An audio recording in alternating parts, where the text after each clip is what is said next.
আজকে ভিডিওতে চর্চা হবে যে স্পেশাল এডুকেশন নিয়ে নতুন নোটিফিকেশন জারি করলো পশ্চিমবঙ্গ সরকার। সেখানে বেশ কিছু নিয়ম নীতি কিন্তু চালু করেছে।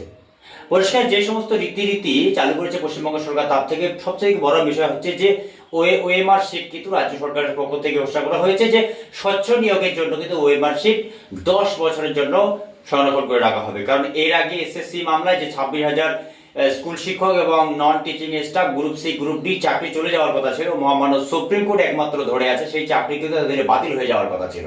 কিন্তু মহামান্য সুপ্রিম কোর্ট এখনো ফাইনাল কিছু রায় সেটা রিজার্ভেশনে রাখা আছে, এখনো কিন্তু রায় দেয়নি।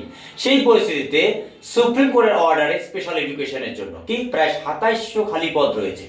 এই 2700 খালি পদের জন্য গতকালই শিক্ষা দপ্তর নোটিফিকেশন জারি করেছে।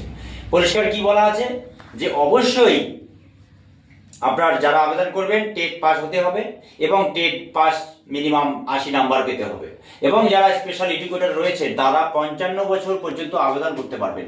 যারা চুক্তি ভিত্তিতে অলরেডি কাজ করছে তাদের জন্য 10% সংরক্ষণ লাগু করা আছে। এবং এতদিনে নতুন করে যে নিয়োগ প্রক্রিয়া চালু হবে, 2024 সালে নিয়োগ প্রক্রিয়া যখন স্পেশাল এডুকেশন চালু হয়েছিল তখন চুক্তির ভিত্তিতে, কিন্তু এখন স্থায়ী পদে নিয়োগ প্রক্রিয়া চালু করছে রাজ্য সরকার। আজ এ পর্যন্তই।